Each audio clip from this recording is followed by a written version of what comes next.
So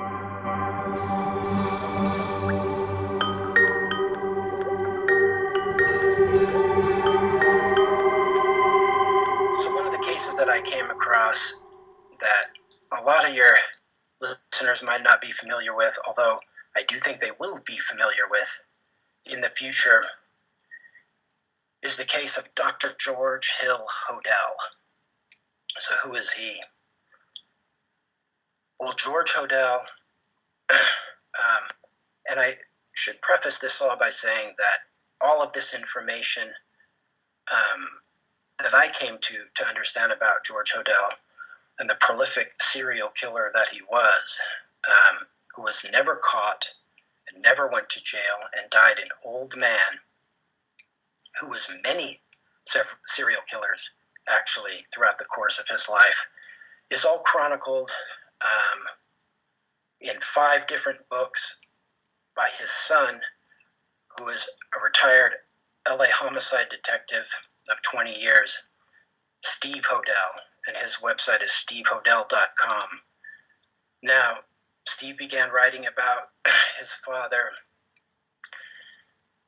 around 2003 with a very famous book called The Black Dahlia Avenger, which chronicles the case of Elizabeth Short, who famously was murdered on January 15th, 1947, and became known as the Black Dahlia. Now, Steve has a lot of detractors. He has a lot of naysayers, a lot of haters. And to those people, their minds won't be changed. But let me tell you how my mind was changed. So, I first heard about the story, and right around the time the book came out, I believe it came out in 2003, Black Dahlia Avenger. And it wasn't until years later that I really paid much attention to this story. I knew about the Black Dahlia case. I'd heard the name George Hodel, but I didn't understand who he was or what he had to do with any of it. When we moved back east again, my wife and I sort of was on the internet more. I got in touch with Steve Hodel via Twitter, of all things.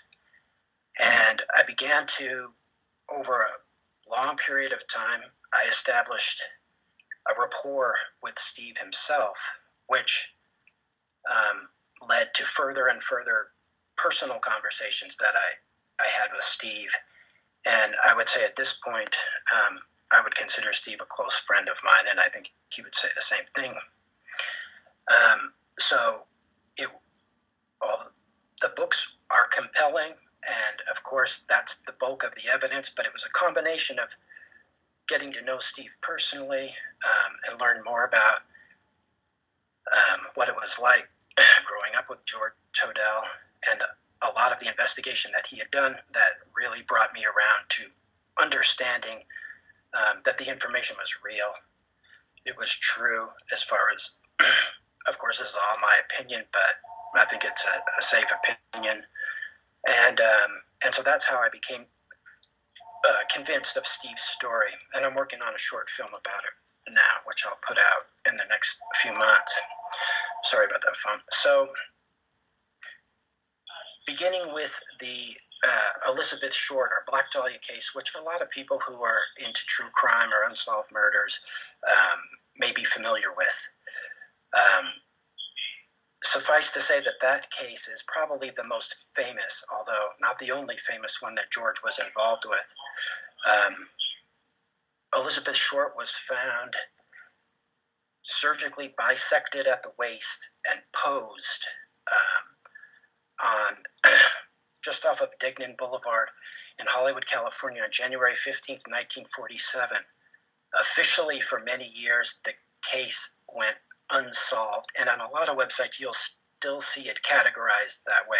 The case is not unsolved. It was always solved, like many of these cases are. George Hodel was born in Los Angeles to Ukrainian immigrant parents.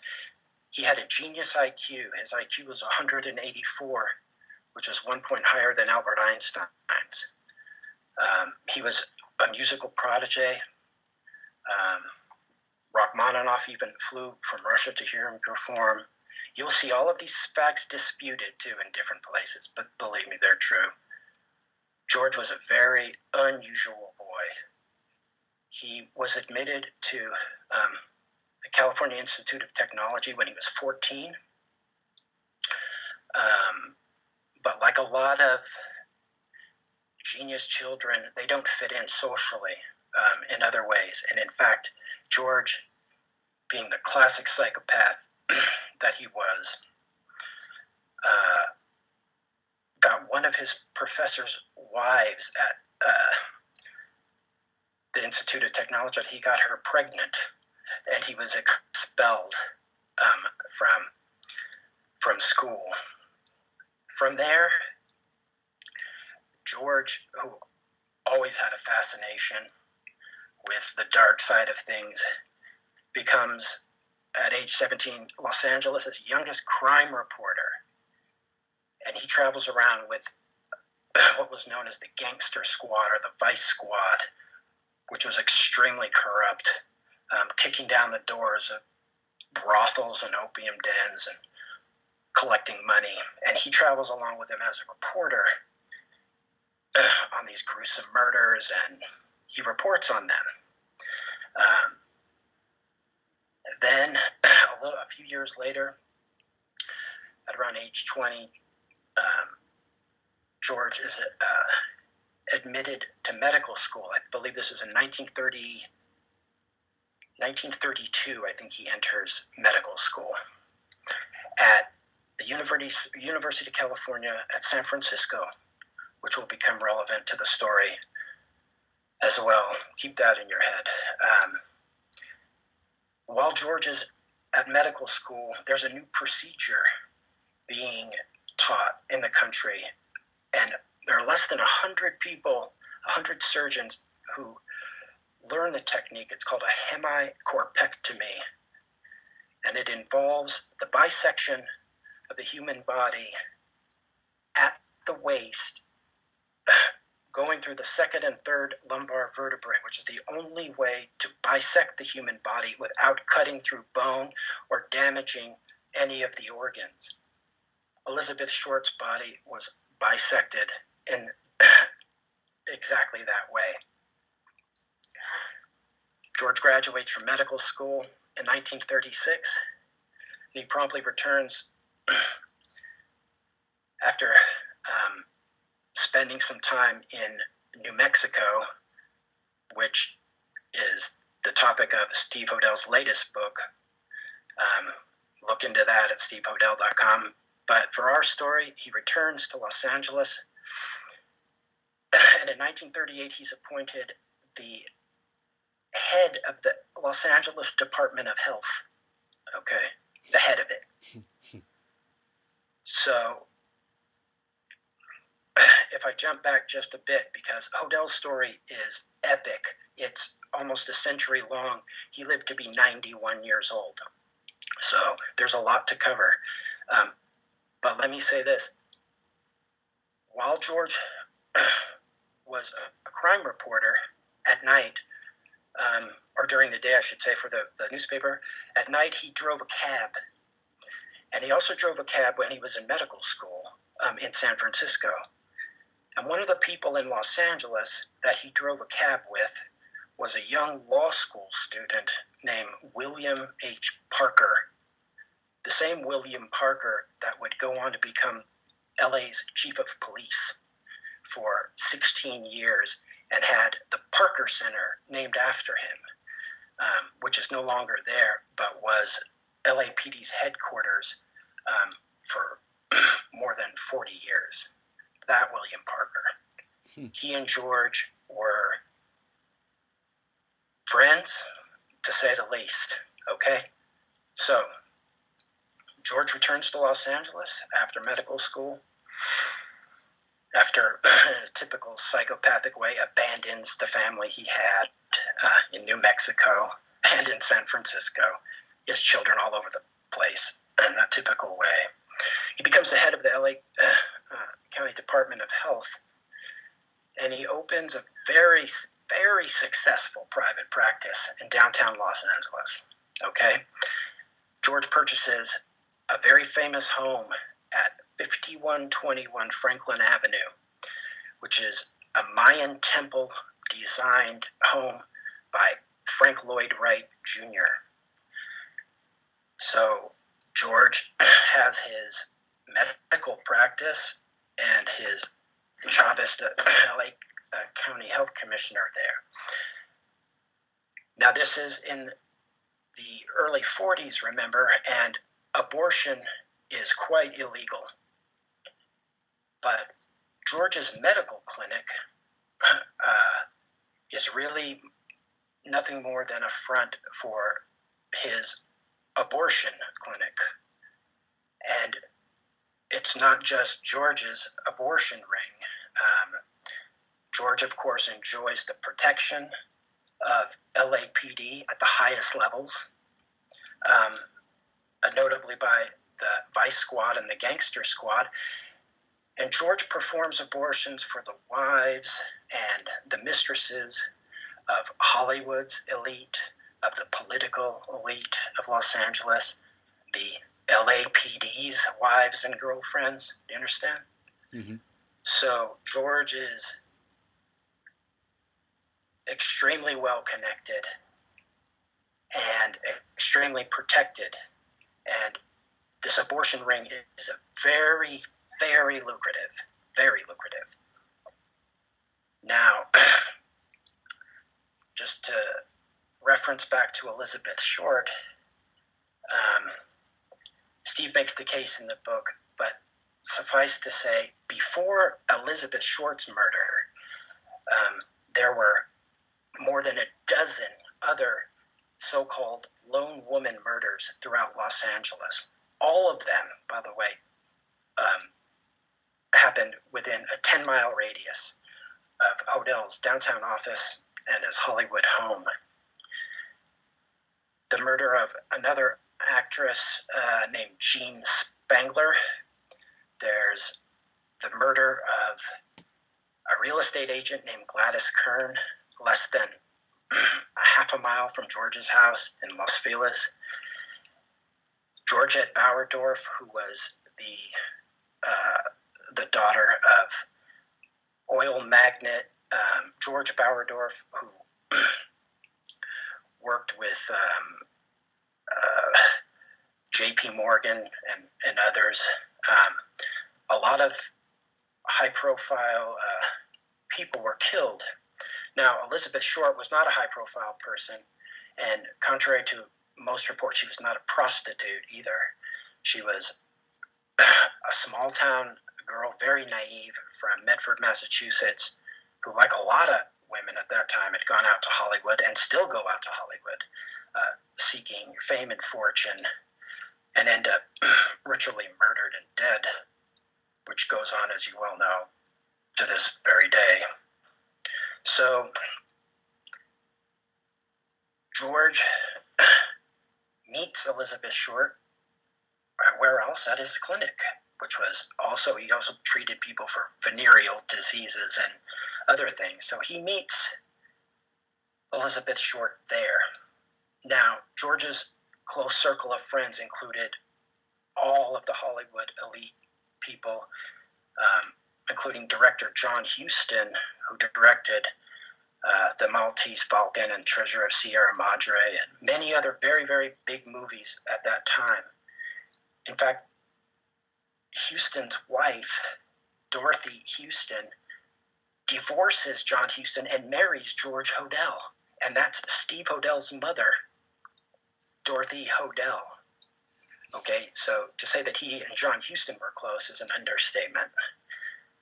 George holds lavish parties at his mansion there, and it's a who's who of Los Angeles. Film star royalty are there. And in addition to that, he's close with another whole subset of so-called artists, which came to be known as the Surrealists.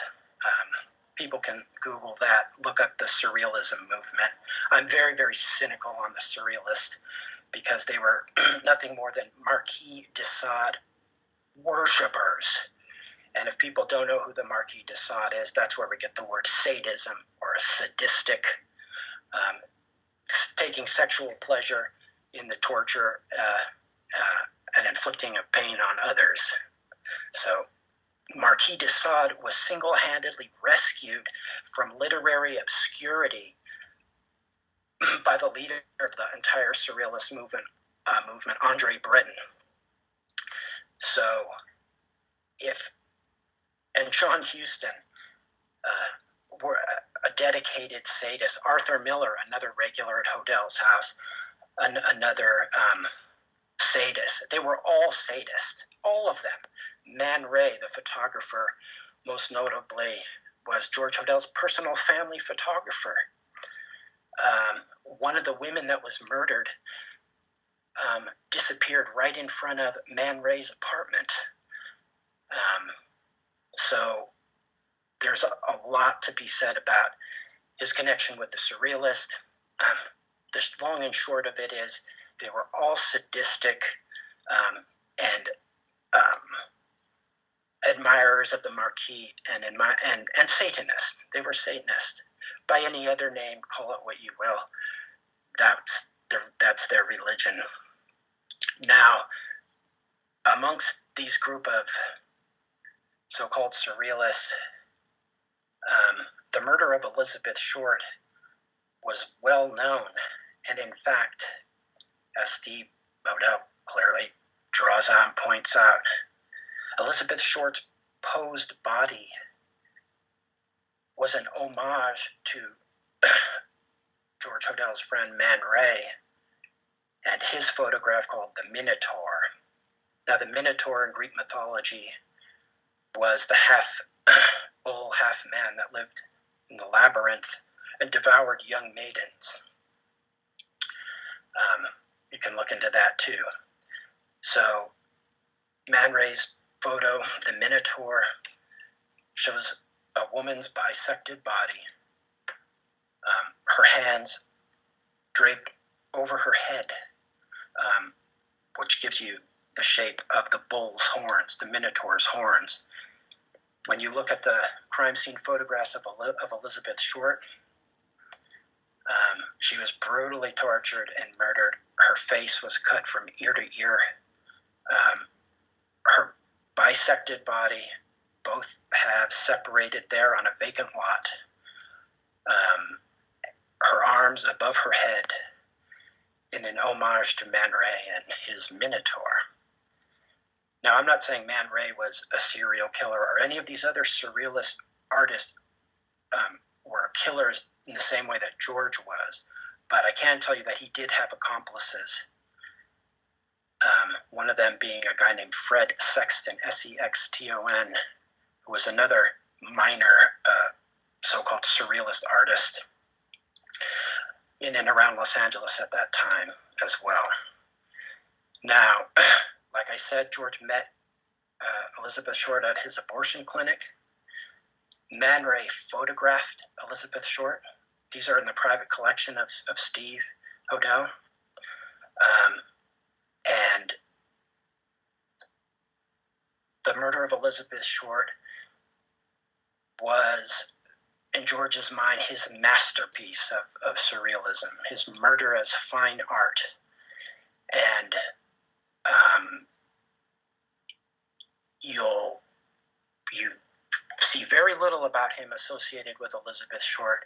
A few photos, if you look up the name, mostly all of them go back to Steve's website, but the evidence is overwhelming and it's devastating. Hodel's house was wiretapped by the LAPD, and he admits to the murder of Elizabeth Short on that wiretap, and also to the murder of his personal secretary, Ruth Spalding, who he gagged to death, drugged first, and then gagged with a roll of ace bandage down her throat. And Steve's mother, Dorothy, George called her and asked him to help destroy the paperwork. that Ruth had there at that apartment. So she was there. She's also dead now too. She lived with a lot of these secrets for many years. Why didn't she go to the police and all those silly questions? Well, if you don't understand what it's, being married to a serial murderer and the fear and control that person has, then you need to look into that more. So people say, well, how did he get away with it? Well, I told you how he got away with it. William Parker is how he got away with it. The Los Angeles PD, before William Parker became the chief, and I think he became the chief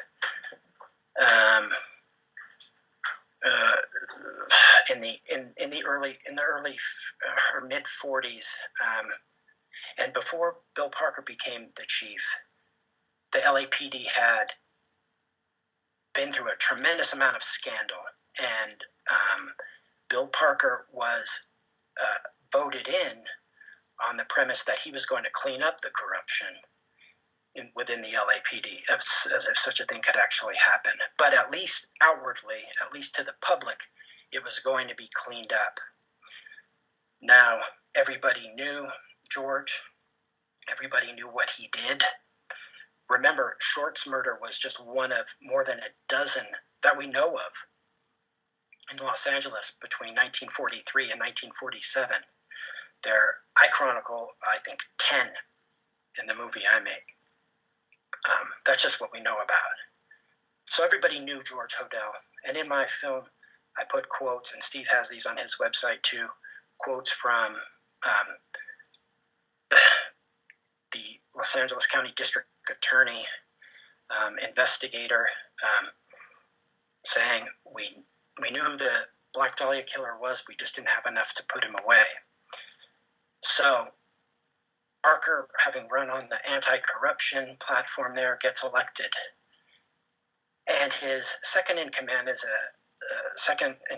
a guy named Thad Brown, who also wanted to be the chief of police and ultimately did become the chief of police after Bill Parker died. But he was the one in charge of the wiretap operation of Hodel's home that got the admission of the Black Dahlia murder. But the other thing that the wiretaps captured, unfortunately for Thad Brown, which is why he didn't become the chief until after Parker died, was the on-tape murder of another woman in real time who's never been identified. George Hodel is on the tape, and another individual whose name is Baron Haringa, Baronharinga, Baron Haringa.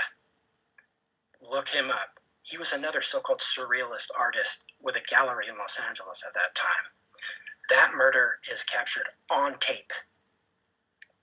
So Thad Brown had a problem because his officers just sat and listened. Nobody did a thing. And why that is, I really don't know. But what I do know is that it cost Thad the chief of police position because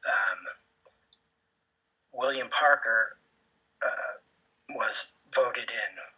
Now, remember Parker in his anti-corruption campaign, so he knows about these murders. He understands who George is. He knows George. They're friends.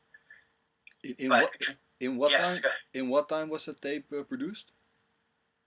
Okay, so the recording, I believe, happens in February of I want to say, so George left the United States in March or April of 1950.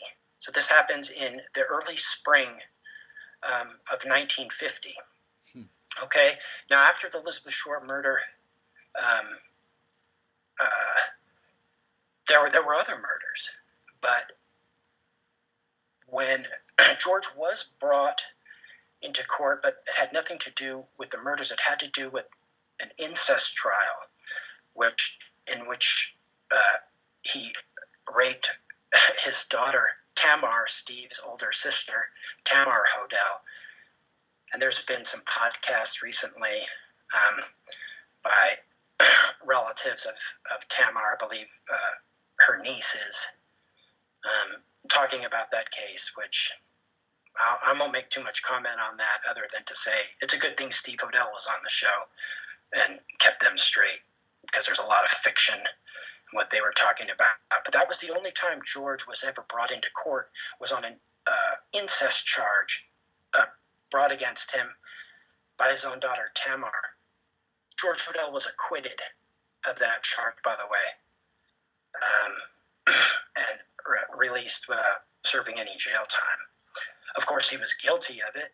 They brought witnesses who the party was where this happened was attended by dozens of people, but the three that they called into court to testify were three women who witnessed it. But of course, on the stand, they said that didn't happen. What turned out later was that George Hodel had hired a very, very powerful legal team at the time, sort of the Johnny Cochran of the time, a guy named Robert Giesler, and payoffs were made to the jury in that trial, in which George got an acquittal. But it was a different time, remember. George was a respectable doctor, and George was to be protected because George ran an abortion ring that was very lucrative, that they all had their hands in. So she was discredited. That's the only time George has any trouble, mild trouble with the law. So I'm going to move ahead. Is it true that Hodel was associated also with the Zodiac killings? Okay, so let me move ahead now, because it's a deep case. I could go on and on about it, but let me go forward for your listeners, and they can look into this again all through Steve's books. Now, before I jump ahead to the Zodiac, let me jump back 1 year to the so-called lipstick killings in Chicago. Yeah. In which a person named William Heirens was wrongfully convicted. He was the longest serving prisoner in Illinois history, and he died in prison, convicted of the murders of these three people in Chicago. They were called the lipstick killings because the killer scrawled in lipstick taunting messages to the police on the wall. Catch me before I kill more. I can't stop. Catch me when you can. Which does that sound like?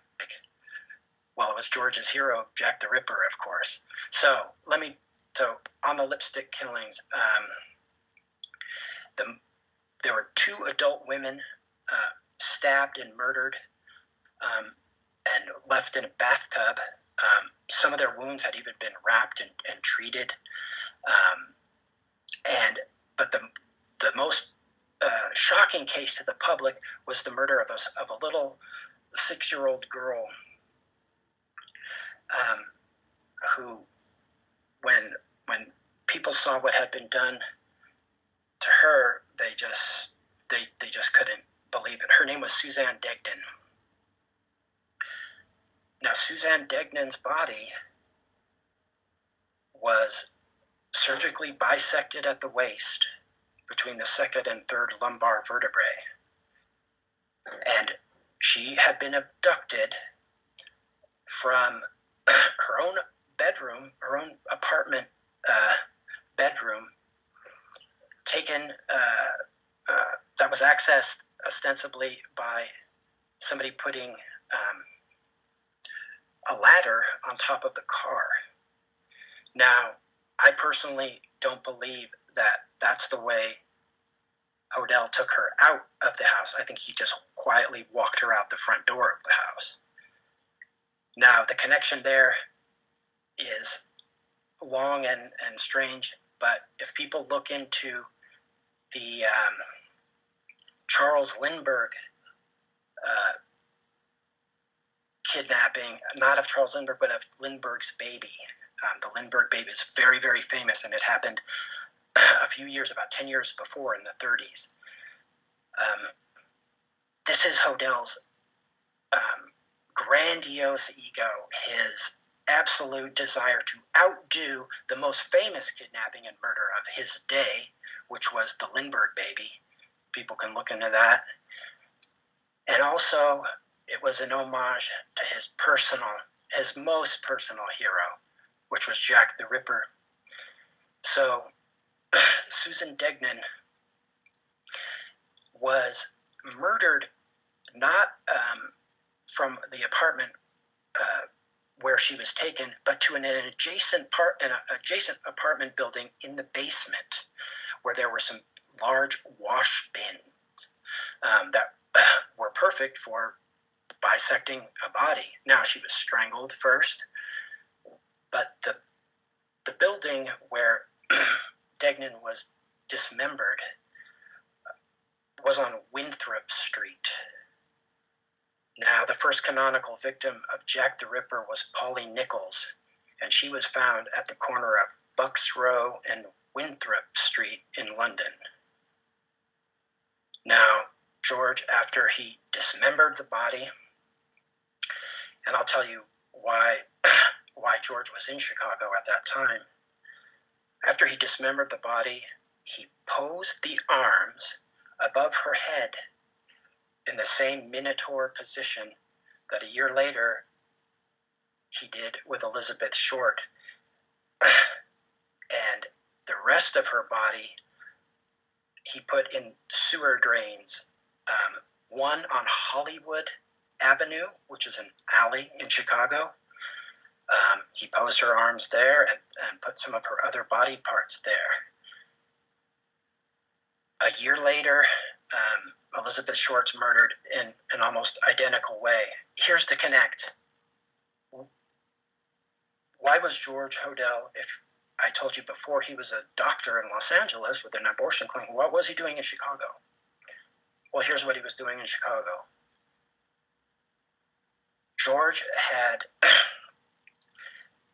been asked, and this is very strange, by in 1946 to be part of a UN delegation that went to China, and he was ostensibly working as a physician there. Now, this was during the war, remember? So this is 1946. So George, who was already in his 30s at that point, middle 30s, agrees to this assignment overseas. In order, there was a special place where the military took its officers to quickly learn a foreign language, officers who were on special assignment. That the Language Institute was later transferred to Monterey, California, but at the time George was on this assignment, that institute was based a few blocks from where Suzanne Degnan lived in Chicago.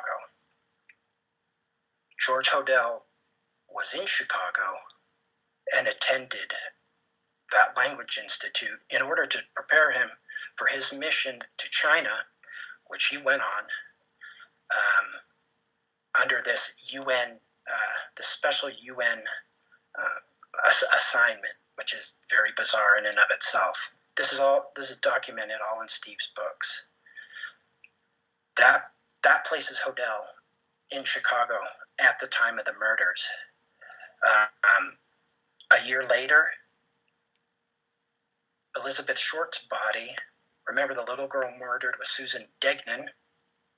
Elizabeth Short's body was found dumped a few blocks from Hodel's, not a few blocks, but a few miles from Hodel's residence, off on a street that kind of forks and splits. One half is called Norton Avenue, and the other half is called Degnan Boulevard. Now, Suzanne Degnan's arms were placed above her head on Hollywood Avenue, and Elizabeth Short's body was placed adjacent to Degnan Avenue in an empty lot in the same way.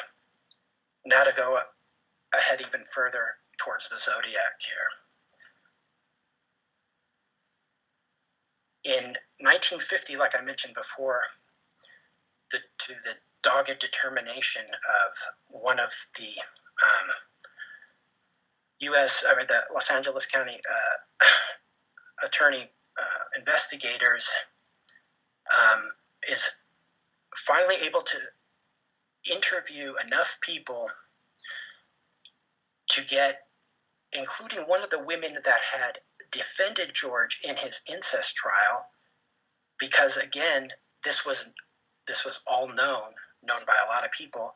He's finally able to gather enough information for an indictment against George Hodel, despite the protection he enjoyed for the murder of Elizabeth Short. Now, there were many other murders he did, and they knew that too, but this was a big one in the media, and this particular investigator stuck with it. He interviewed Steve's mother. He interviewed this woman again, one of the women that was there for the incest trial. People saw them together, hotel workers, motel workers, and he's able to get an indictment on that murder. Before the indictment comes down, George is tipped off and he flees the country in 1950, in March of 1950, and heads straight for Southeast Asia. His first stop was in Hawaii, where he was the head of a psychiatric hospital for the criminally insane, which is ironic, until he finally lands in Manila, Philippines, where he quickly sets up another thriving medical practice, as well as a new business in which his own company, where he's a consultant to the burgeoning airline industry. Now remember, this is in the 50s and 60s. The airline industry was just getting started. Okay, so George is in Manila. The reason why Elizabeth Short was murdered, one of them, was during the time that George was in China on this assignment for the UN, where he had gone to the Language Institute in Chicago. During that time that he was overseas, which was about 10 months, Elizabeth Short traveled to Chicago because George had intimated to her, or flat out told her, that he was the lipstick killer. Now, I think, like I said, she was very naive. I don't think she wanted to believe this. She went to Chicago. She slept around with several newspaper reporters and cops in that city during that time to get information, and they all told her that Bill Heirens was not the killer. I don't know that they knew that George Hodel was the killer, but they knew it wasn't Heirens. And she confirmed a lot of the information, not so much that they told her, but that George had already told her. And that's what got her murdered. When George returned from China, Elizabeth confronts him with this as if, I have no idea what the poor girl was thinking, but within 3 weeks of his return, Elizabeth Short, aka the Black Dahlia, is found bisected at the waist and posed on Degnan Boulevard.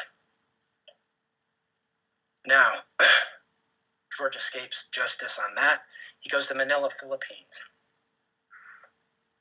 In 1968, there's probably the most famous murder that ever happened in the Philippines. In Manila, anyway. A lot of murders happen in the Philippines, but this got a lot of attention. It was the murder of a woman who owned a hairdressing salon named Lucy Lalu. Now, like I told you, George was a big shot in Manila. He had his own private medical practice. He lived on a golf course. He was quite wealthy, especially if you consider what life is like in Manila, Philippines. George was a Westerner, a doctor. He was a very intimidating individual. He also enjoyed the protection of the police there, partly because he was a Westerner, and partly for other reasons. Now, Lucilla Lalu's murder famously becomes known as the jigsaw murder, because her body, which was bisected at the waist between the second and third lumbar vertebrae, had been left on an empty lot on Zodiac Boulevard in Manila, which was less than a half a mile from George's house and about 2 miles from his office. Now, people heard arguing in the hairdressing salon the night that Lucilla disappeared. She was known to have been dating George Hodel, who kept mistresses all over the place. And Steve's contention and mine too is that Lucilla was pregnant at the time, so that wasn't going to work. So her head was never found. People can look up the jigsaw killing, the jigsaw murder, and look into the murder of Lucilla Lalo. Her body left in a vacant lot on Zodiac Boulevard. Now, to go into the Zodiac case is extensive, but let me just bring it around to this, and people can specifically read Steve's book, Most Evil 2, Zodiac Case Solved. Here's what you should understand about the Zodiac murders. The FBI, up until recently, I myself I was never interested in ciphers and things like that, but George Hodel, with his 184 IQ, was interested in ciphers and was interested in taunting the police and loved the fact that he could outwit them and outsmart them, because he did his entire career. And as I was doing the research for this film, although I'd read Steve's books, like I said, I got into some very deep discussions about this and found out that George loved the ciphers. One of his big heroes was Edgar Allan Poe, who was apparently one of the most knowledgeable cipher people in the country there. Now, as people may or may not know, those Zodiac letters have been debated hotly. They always prop up this, fake, suspects, the usual MK Ultra, Ted Kaczynski did it, Arthur Lee Allen, who was cleared by DNA, by the way. All of the suspects, the books you've seen, all of that is all rehashed material, none of which is true. Like I said, Lee Allen was cleared by DNA. Kaczynski was a mind control idiot who they found ostensibly in a log cabin. That whole story is bullshit too. But back to the Zodiac. The Zodiac murders begin in 1967. Teenagers sitting in their cars on Lover's Lane are approached and shot to death and stabbed to death in different ones at different scenes. Lake Berryessa, Mount Herman Road. People can research the Zodiac killings. This is what you need to understand. When the FBI consulted Stanford Research Institute on getting what would be called an early profile for the Zodiac killer,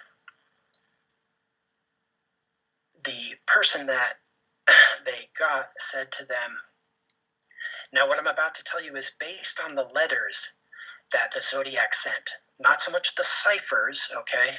Those are up for debate. But the letters, the written letters. And in those letters, the Zodiac describes how he's going to begin collecting his slaves for the afterlife in paradise, spelled Paradice, paradise. Okay, this is famously on the Halloween card that the Zodiac sent in 1970 to the San Francisco Chronicle. Slaves in paradise. Now, this Stanford Research Institute consultant is consulted, and he takes one look at that, and he says, whoever this person is, that reference to the idea of the people you murder becoming your slaves in the afterlife or paradise is specific to one region in the Philippines, the Mindanao region of the Philippines. So whoever your killer is either from there or has an extreme familiarity with the Philippine culture, especially that region. George Hodel owned a sugar plantation in the Mindanao region of the Philippines, and he lived and worked successfully in Manila, Philippines from 1950 until his return to the United States, to San Francisco of all places, in 1991. George Hodel died in 1999 at the age of 91. Now,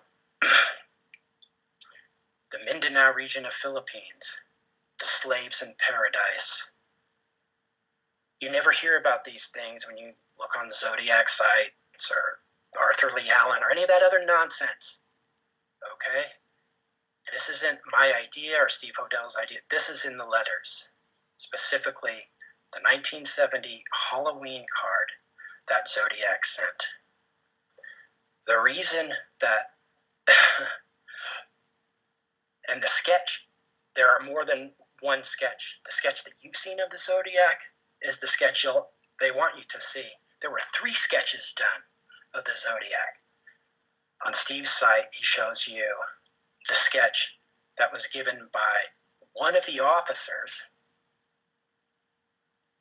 There were 2 of them, who, after the murder of the last Zodiac victim, cab driver Paul Stein, that murder was called in by some witnesses. 2 San Francisco police officers stopped an individual. Now, this individual was short and stocky, and now in 1969, when that happened, George Hodel was already in his 60s. Okay? They stopped this person. They said he was between his late 40s and mid 50s. And they stopped him. But George Hodel, in his business suit, he was a very respectable looking individual. This is not somebody who was shabbily dressed or disheveled. On the contrary, said, did you see anybody with a gun? And he said, yeah, I sure did. And he went that way. And the police went chasing after him. Now, the next day, the Zodiac sent another taunting letter to the Chronicle that said, to the effect, and I'm paraphrasing here, you stupid fucking cops. You had me right there.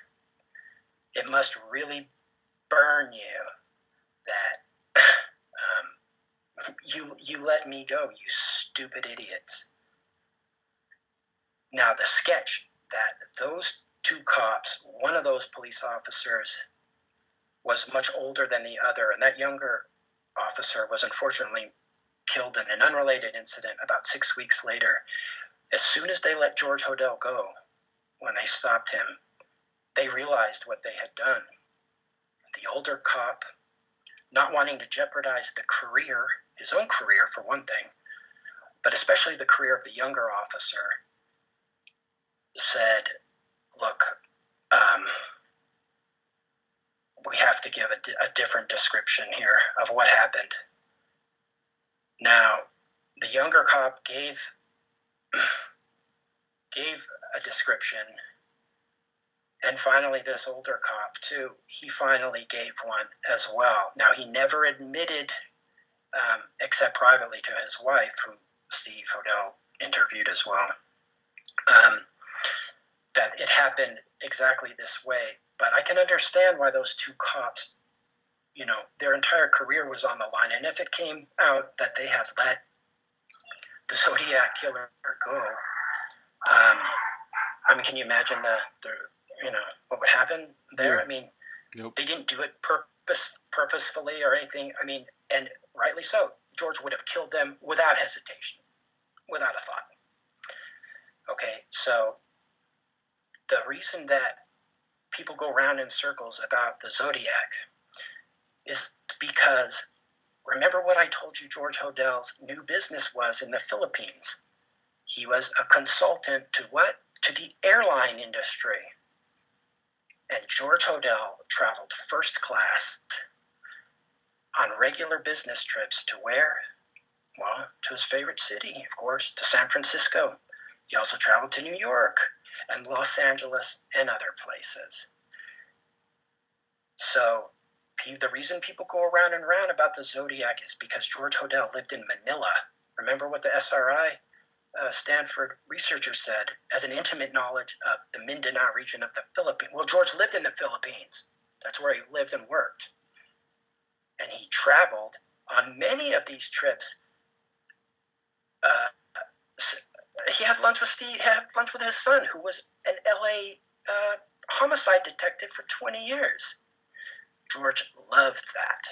He loved the fact that he could pull this over on the police. He famously said that I'm crack proof, meaning you can't catch me. I'm impenetrable. I'm too smart with his genius IQ. And I'm sorry to say, at least during his lifetime, he was too smart for them. Now, in regard to Paul Stine, people say, okay, well, that's a great story, but where's the proof? Okay, here's the proof. Paul Stine,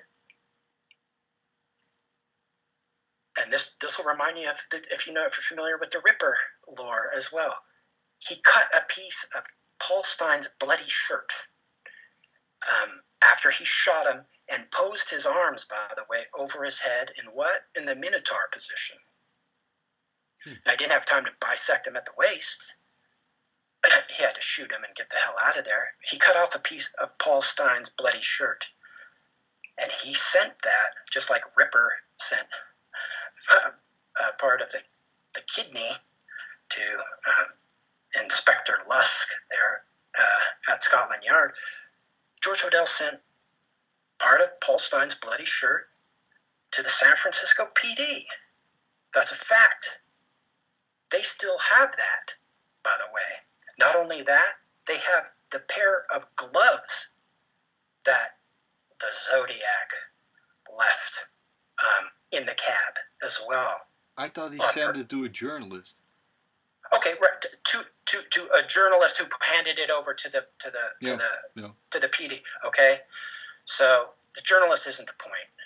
No. George Hodel, by the way, while he attended medical school, was a journalist himself for the San Francisco Chronicle, and one of his old friends, Herb Cain, is referenced in the Zodiac letter in which he says, "Tell Herb Cain I'm still here. Yeah. I've always been here." Yeah. Right. So George went to medical school in San Francisco. George. Okay. So the point about that is Steve Hodel, through just normal correspondence he had with his father over the years, saved all those letters. And when he began to investigate this case, which, by the way, he began to investigate to disprove the fact that his father had anything to do. He had nothing. Steve didn't know anything about the Zodiac case. He was in L.A. and had been told by his sister Tamar, the same one that George raped and got off, said, Dad was a suspect in the Black Dahlia case. And George Hodel died in 1999, okay? Steve retired from LAPD in 1983. He was involved in the Rodney Alcala case, by the way, as well, which I know you have an interest in. Interesting. Steve was, yes. So now Steve and Tamar weren't close, and he thought to himself, what? Dad was a suspect in what? What are you talking about, Tamar? And she said, okay, well, he was. That began Steve's investigation to disprove the fact that his father, George Hodel, had anything to do with that. Well, in the course of trying to disprove it, of course, as comes out in that book, all of those secret files were hidden away by the LAPD. That all showed that George Hodel was not only the prime suspect, but was the prime suspect about to be indicted for that murder, and was the prime suspect in a dozen other murders in Los Angeles. And also, there are people that came forward. George posed as a Chicago police officer. There's evidence that tied him to the Degnan murders and to the lipstick killings, which Bill Heirens, unfortunately, was convicted for. Incidentally, in the Charles Lindbergh murder, which was what Hodel was trying to outdo, another person named Hauptmann, a German national, was wrongly convicted of the Lindbergh baby murder. So people should look into that too, and look into the ransom notes. They're almost identical. So back to where we were, and the Zodiac. Yeah, very interesting about the Hodel case. I will try to find some interesting documentaries and books. Yeah, so let me just, I'll finish it up by saying this. Yeah, and then let's go to a different continent. We will. Yeah. We will. George Hodel in 1991 writes another letter. This time, it's famously known, or maybe not so known, as the Scorpion Letter. Okay? The letter is sent to John Walsh and America's Most Wanted. Look into the Scorpion Letter and how it's written. John Walsh on CNN in an interview. Who was that idiot host? I can't think of his name right now. Skinny, disgusting weirdo. Larry King. Says he believed that the Zodiac, or he says he believed that the Black Dahlia murder was Dr. George Hill Hodel. That letter was turned over to the FBI. My point about the Paul Stine bloody shirt is that Steve had George's DNA, his entire profile, done at his own expense, and has on 3 different occasions offered that to the San Francisco Police Department and the Attorney General there. All of his offers have been turned down. And you have to ask yourself, why is that? And here's why. Because they will never, ever let somebody else besides them solve, quote, solve the Zodiac case. Why won't they test George Hodel's DNA against Paul Stine's bloody shirt? Okay, that's my conclusion, all right?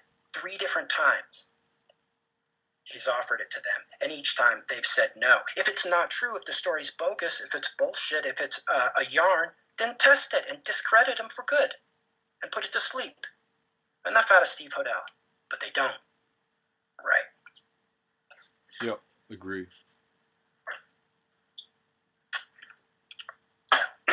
So, there's a lot there. Look into it, people. Look into it. Because in the future, just like you heard with with Joseph D'Angelo, a.k.a. the Golden State Killer, a.k.a. this and that. Right.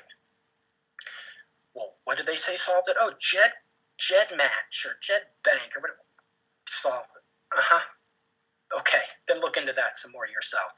They want the credit.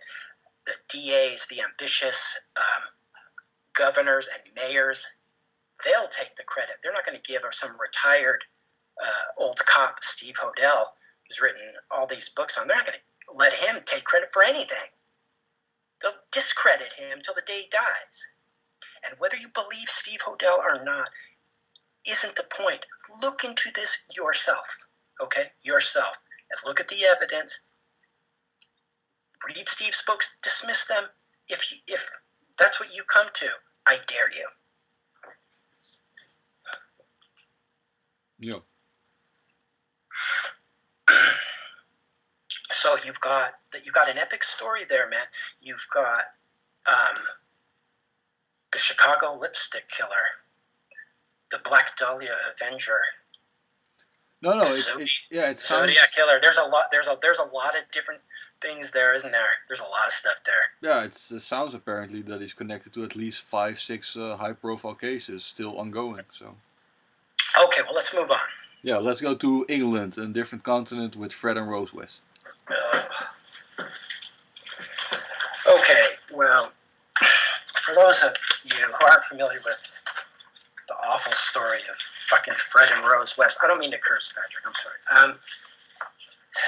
There are plenty of documentaries on those two awful, sadistic murderers. What I want to say, people can look into Fred and Rose West. They were, just a brief synopsis is, they were a husband and wife in the Gloucestershire region of England, who famously, at their house, raped, tortured, and murdered several young girls, including their own daughter, Heather. Now, there's a lot to this story, but the beginning and end of that is, this goes on for many years, 25 years, 20 years, at 25 Cromwell Street, that den of horrors where they lived. Now, in 1995, Fred and Rose are arrested. Before the trial can really get going, Fred is found hung in his prison cell. Rose is convicted of 10 murders, and she ostensibly lives out her life in prison in the UK, which I don't know if I believe that at all. But so here's the story with Fred and Rose.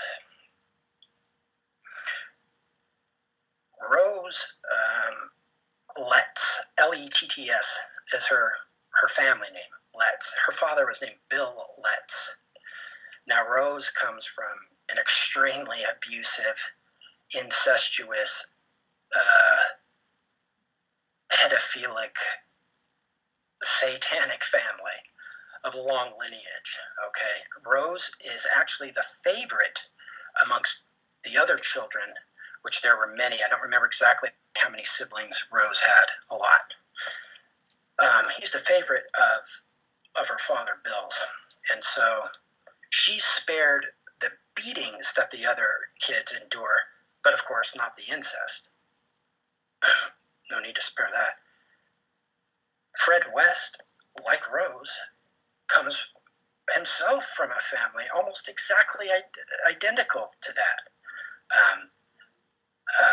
His parents were, in my opinion, they were pedophiles. They were, that's for sure, Satanists. They were involved in all of those different things. And Fred himself is abused quite regularly.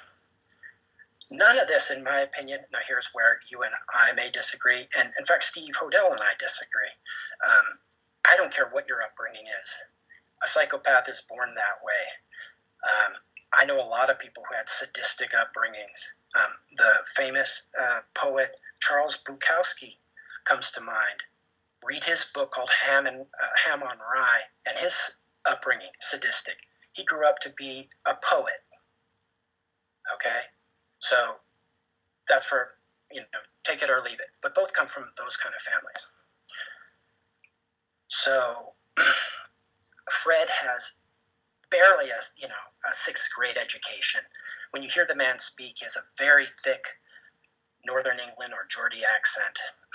And he's not the brightest individual. Now, I should say, and I do think there's something to head injury.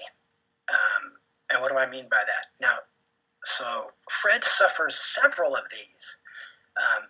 One on a motorcycle accident where he sustains some pretty significant trauma to the brain there. And I can't remember the other incident, but there's another one, another accident type situation where that happens. Now, did that make Fred into what he was?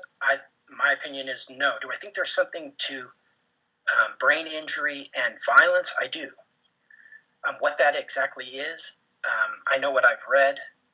There's something to that, but that's here nor there. So Fred's first wife, who he meets at, so around England, around those times, there were these dance halls, where teenagers would go and meet and dance and those kind of things. And George meets his first wife there. And correct me, Patrick, if I'm wrong. Was it her name Anna McFall? Or was it Rena? Yeah, Anna McFall. Mm-hmm. So he meets her there. And now, I should say about Fred and Rose, later when Fred meets Rose, he's much older than she is. I think he was, Patrick, like 10 years older than her? Yep. Yeah. And so now the stories vary as to exactly how they met. And it's not really all that important. Some of the stories I've read, he met her at a laundromat. Others, he picked her up at a bus stop, which makes a lot of sense because that's how later the both of them picked up a lot of their victims who were hitchhikers. It matters not how they met. What matters is that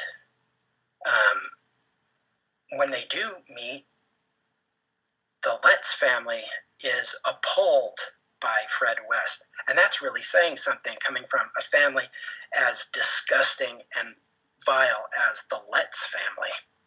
Okay, even they don't like Fred, which should tell you something about Fred. Look at his photos. You'll understand what I mean. Okay, Fred is he's not a nice guy. He's not a good-looking guy. He's a very creepy person. So, but nevertheless, in that special psychopathic way that they have, their predatory radar that they use. I mean, Rose was ripe for the picking there. She had been abused herself. She was used to being exploited and so forth. And Fred zeroed right in on her. Now, he moved Rose into this little house, sort of a row house at 25 Cromwell Street, and immediately put Rose to work as a prostitute, essentially. There are ads. You can see the ads. These are all available on the internet of Rose advertising her as a prostitute. He had peepholes drilled in the house all over the place so he could spy and watch. But more importantly, which is a reoccurring theme in McGowan's work and all of this stuff, is the videotaping that went on. Now, lest you think that Rose was just a hapless victim here, as is the case in a lot of male-female serial killer partnerships, the female side of that partnership is often the most sadistic and the most violent. I'll offer up Carla Homolka and Paul Bernardo as one example. Fred and Rose are another terrific example. And there are others. I'll say Russell Williams and his wife, who I believe had a lot. Mary Elizabeth Harriman is his wife, and on and on. Bonnie and Clyde, you name it. So Fred is a sort of manual laborer. He works, ostensibly doing that. Now, for a short period, while Fred is in jail, Rose is left alone. Now, they have several kids. Fred and Rose have themselves. I think they had a total of 5 or 6. Was it, Patrick? 5 or 6 half kids. a dozen. Yeah, half a dozen. Now, so at this time, which is in the early 70s, so this all takes place in the sort of right around the time here's who I was thinking of. I was thinking of Myra Hindley and Ian Brady, who that's the Moores murders. People can look into that. Another female-male partnership there, which happened within a few miles, by the way, Fred and Rose. But I think it's also worth mentioning that Fred West, throughout his whole life, has also many associates that were also like pedophiles. He had like a very deep connection with underground, with blackmail, with gambling, with prostitution girls. Yes, and I want to tie Fred and Rose ultimately, because I don't need to do a blow-by-blow on all of the murders that they committed, but there's another aspect to this whole story which speaks to what you're speaking about, which is that. But let me just finish up by saying that. Also one more thing: the whole neighborhood, Cromwell Street, was actually filled with organized crime. Yes, it was, and I want to get to that. I want to talk about that. So, what you should know about Rose West, though, and how vicious she was that I mentioned Fred's first wife, Anna McFall. She disappeared and was later found murdered in, I think it was called March Merkel, was the plot, which was an area around where Fred grew up. Her body was found.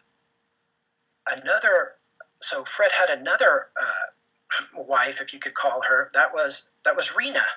Her name was Rena, and she had a daughter named Charmaine. Now, Rena was another one of these ones that Fred met at the dance halls there, and she was from Scotland and not the most stable individual in the world. Now, Rena left her daughter, Charmaine, with Fred while she ostensibly got back on her feet. 6 months, a year, whatever it was, goes by. And like I said, at this time, Fred is doing a short stint in jail.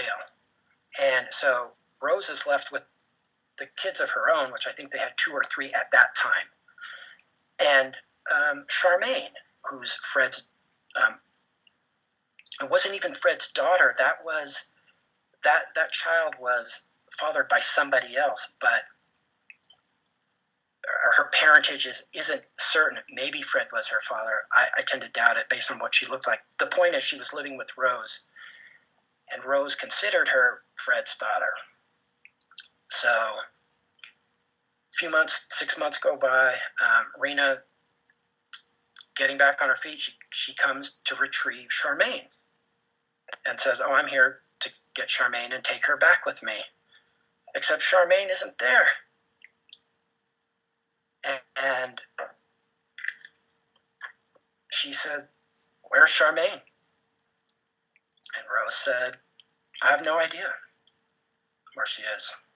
You know, she's a little rat. She probably ran off somewhere. I don't know." So she leaves. Distraught, of course. Fred gets out of jail. He comes home and he finds that Rose admits to him that she murdered Charmaine. She beat her to death and strangled her and buried her not too far from the house, not in and around the house like some of the other people, but not far away.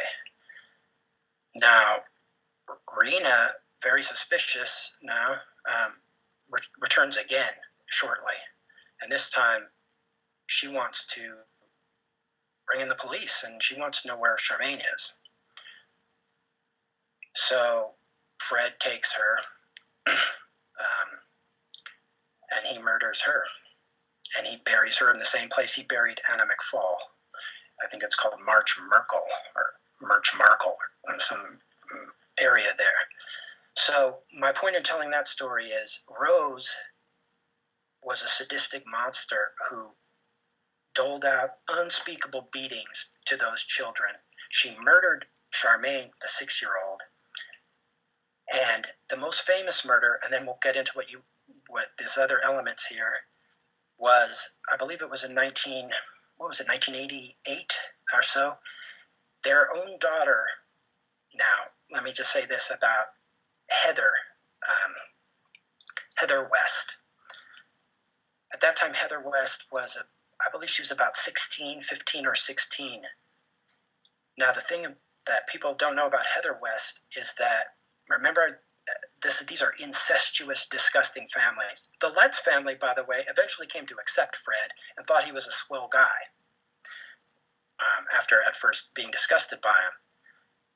Well, the father of Heather West was not Fred West.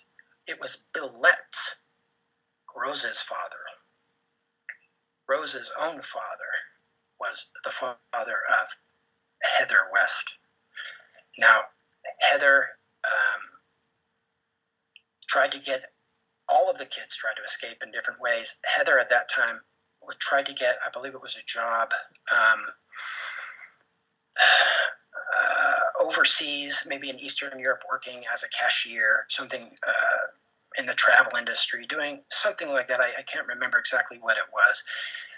And she had been complaining at school about, well, it was easy to see. I mean, Rose was handing out these vicious beatings.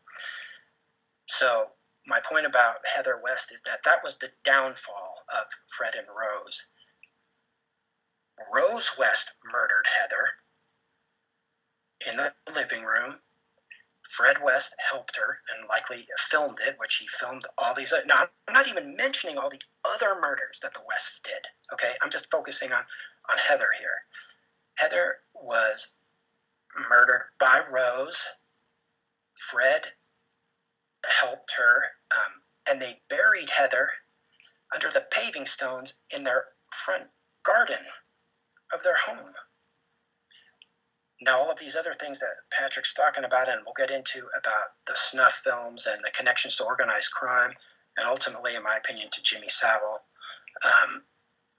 we'll talk about that. It's Heather's disappearance, however, that prompts the investigation that leads to them digging up the garden and finding many, many other bodies buried there as well. So the key thing about, and it makes sense, and I'm not trying to exonerate Fred here. He was a monster, all right? But they both were. And Fred, not only, like you mentioned, he was found hung in his cell before the trial could start, and his brother, John West, was found hung a year later. So let me use that to jump to what you're talking about and sort of my theory about what the West were doing. In addition to their police blackmail, their prostitution, their drug running, all of the usual things, when they exhumed the bodies from the patio there at 25 Cromwell Street, they noticed that on all of the victims, the finger bones and many of the toe bones were missing. Now, you could never get a straight story out of Fred West. He was an inveterate liar. He said a million different things. He did do it, he didn't do it, Rose did do it, she didn't do it. It doesn't matter what Fred said. Fred was a cold-blooded killer, a sadistic, satanic individual. Head injury or no head injury. And like you said, Patrick, he had connections in every illegal activity you can think of. The point about the finger bones is to point to another theme, which we talked about last time, which is, of course, Satanism. Now, I believe that what Fred and Rose were procurers. They were actually, and this is hard to believe, relatively low level in their involvement with supplying bones and dead bodies and other things to what I suspect is a local coven, a local Satanic coven in that area of England. And they did that job for a long, long time. They also did all the other things. Fred made dozens and dozens of films. They had a bar, famously, in the basement of that house. What was it called, Patrick? I think it was called the... Black Magic Bar. Yeah, that's it. Right. And the Black Magic Bar, reminds me of Gacy's bar in his house in Chicago. So here's the larger thing about Fred and Rose, I believe. The aforementioned Myra Hindley and Ian Brady, those murders, the Moores murders happened, I believe, Patrick, was it 1964, 63, or 64? Now, Fred and Rose weren't stitched up until 1995, but they had been committing murders for a long, long time as well. I believe, and there's a lot of evidence to support this too, that another name people may be familiar with or not is Jimmy Savile. Now, what does Jimmy Savile have to do with any of this? Well, here's what he has to do with it. Jimmy Savile, famously, he died in 2011, notorious child molester, pedophile, close friend of the inner circle of the royal family and Margaret Thatcher, and on. People can research him. Well, during that time, what was Jimmy Savile doing? Well, Jimmy Savile was a DJ at the time. And also what he was is an organized crime member, along with the Cray brothers. People can look them up, Kray, who ran many of these nightclubs in and around Leeds and the northern England area, where these dance halls, where these kids would go to meet, where Fred met Anna McFall, where a lot of teenagers went and congregated. Jimmy Savile, before he was known as who he is today, was not only a radio DJ on the BBC and the Top of the Pops, but he ran the nightclubs. There's a famous clip of Jimmy talking about this in the documentary that Louis Theroux made for the BBC.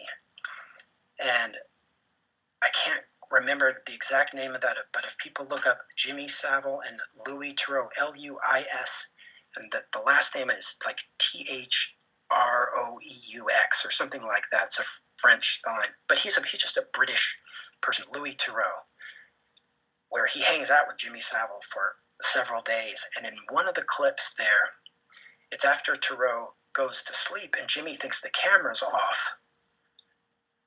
And Jimmy is talking to the cameraman, who's also there making the documentary. And Jimmy goes into detail about his time as a club owner. And one of the things he says, and I'll just paraphrase it, I can send you these links, maybe you can post them in the show notes, is he talks about how at that time parents would come to him, parents of these kids, and say, Jimmy, my daughter was out late, and they were, in other words, they were upset with him. And he says in the clip, he says, you listen to me. You send your daughters down. Your daughters come down here whether you like it or not. And I run the show around here. If I want to feed your daughters to these monsters down here, I would.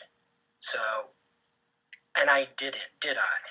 So you can just shut your mouth and you can thank me for not having your slag daughter murdered by one of these monsters that I run down here. I'm the boss around here. Don't give me any static about that. Do you understand? And these are Jimmy's own words. I'll send you the link. Yeah, please. So I say that to say this.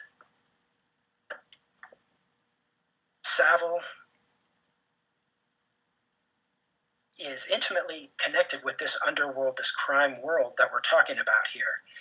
He's connected to the in the Moores murders. They recorded the murders of those little kids. They sadistically recorded them on tape. They were played at the trial. Mm-hmm. I believe those tapes were, which that equipment was very hard to come by at that time, by the way. Just like the video equipment Fred and Rose had, was pretty rare for 1974. But yet they had it. So these people were filming and recording these murders. It is also more unbelievable that Fred West actually went going to video rental shops and asked them if they would sell under the counter his pornographic videos, not the snuff movies, but hardcore pornographic videos of him. Well, in my opinion, and I that's true. Or maybe I can even recall a video rental employer that claimed that he actually tried to sell a snuff movie. Well, when you're above the law, Paul Bernardo, as I recall, had a video store venture as well, with those two brothers whose name I can't recall right now in upstate New York. Yep. So this whole thing of videotaping things, especially by somebody, you could say, well, why would Fred do that? That's kind of an unbelievable thing to do. Well, not really. If you're the shot caller around there, if you're above the law, if you enjoy the protection, like George Hodel did, of local police, of the judiciary. Yeah, but Fred West was a paid police informant. This is a fact. And he was also probably a Freemason. And he had in his possession 7 video recorders. So it was like a real criminal enterprise, duplicating. Yes, we agree. And so I think we 100% agree. These people, what Fred and Rose did was supply snuff films to the Satanic coven, the upper level people in charge of, to the judges, to the local cops, to whoever was above them.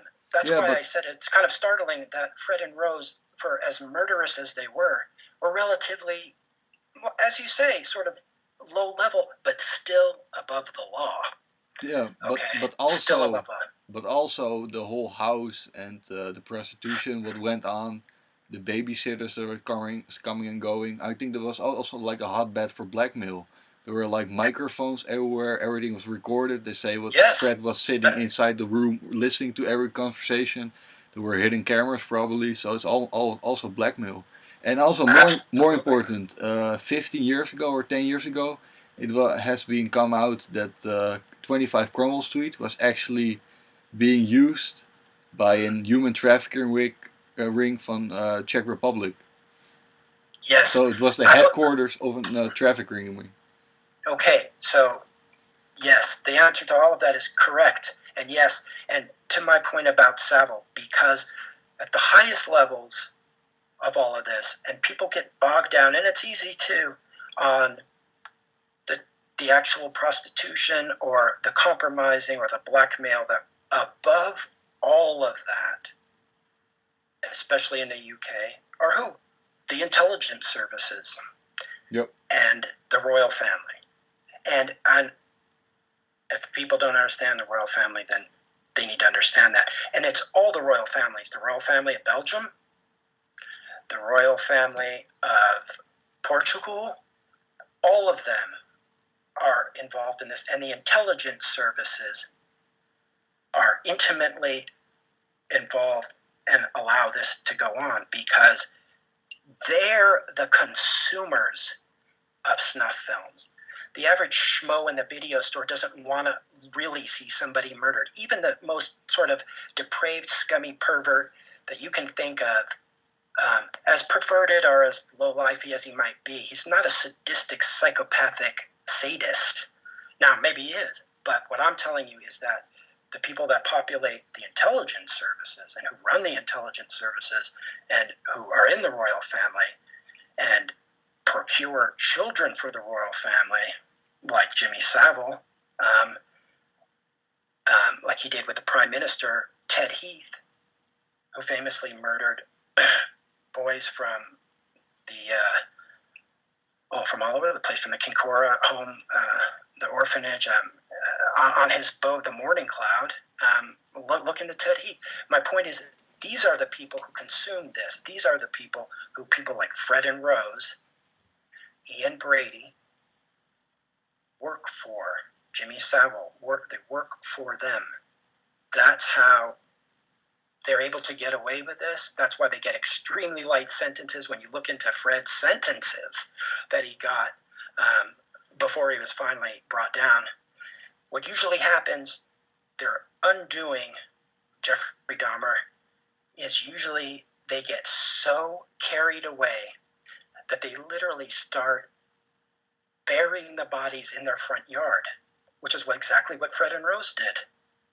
And that's exactly what happened to Jeffrey Dahmer. The bodies were literally spilling out of the refrigerator.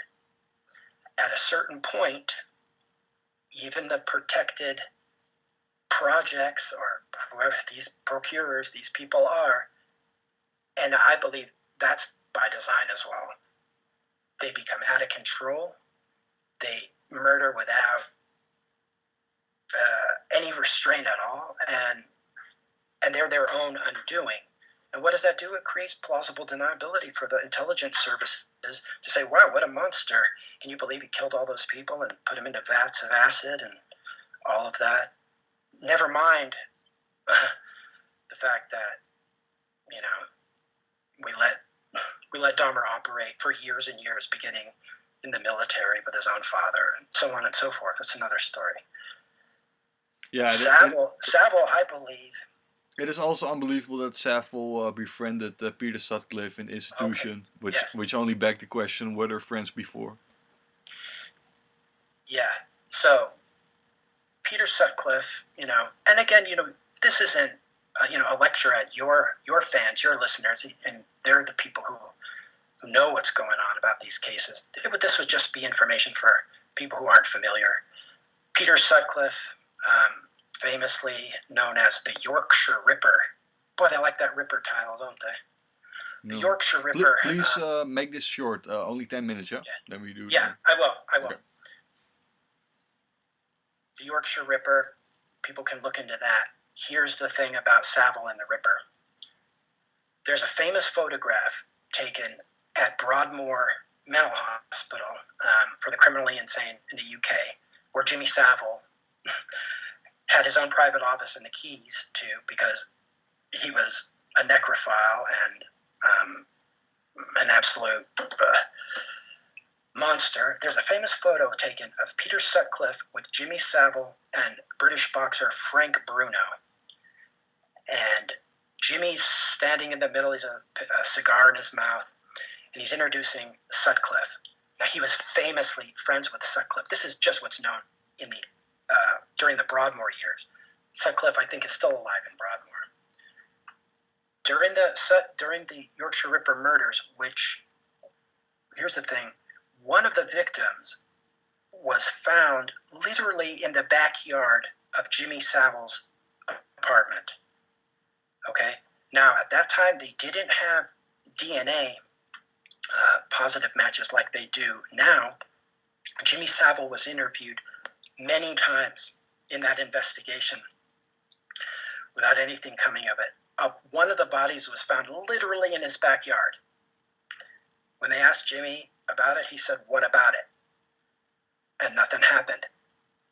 So before DNA, they had blood types.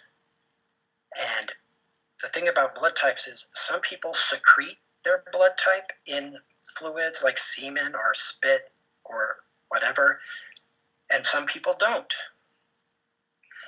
Now, Jimmy Savile, they were able to test his blood, not for DNA, but to see if he was a secretor or not, because they had the evidence on that body in his backyard. And he was a secretor, and Peter Sutcliffe wasn't. So what I'm saying about the Ripper murders, Peter Sutcliffe, his friendship with Savile, is that they committed those murders together. And Sutcliffe was a useful patsy. Was he involved in the murders? Absolutely. Did he commit all the murders by himself? Of course not.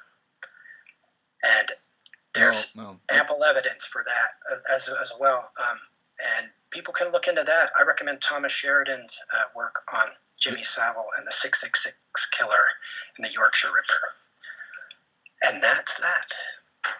Yeah, I think there were at least 3 Yorkshire Rippers active, you know. Yeah, and when you look into that investigation closely, especially the audio tape, the last thing I'll say about it is that the actual audio tape that was sent in to the lead investigator on that case, claiming to be the voice of the Ripper.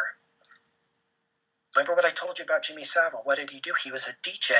This is in the middle 70s now, or late 70s.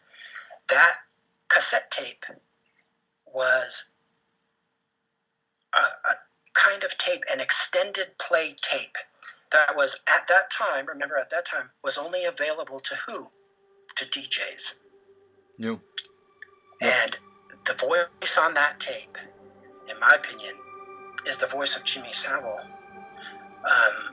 mocking the investigation and purposefully throwing a wrench into it, which it did. Ultimately, they convicted Sutcliffe, and Savile died a happy old man, and so it goes. Yeah, it's also interesting that in the infamous picture with Sutcliffe and that boxer and Savile in the background, you actually can see him giving a Masonic handshake. It's the grip of a Master Mason. I rest my case. Hey, yes. Thank you so much for this conversation. And can you please lead us to your video about the Hodel case? I will do that, and it's great talking to you as always, Patrick. I'm a fan, you know that, and hopefully we can do this again soon, brother. Yeah, thanks. Let's make some notes and see you next time. Okay. Thanks, man. Later.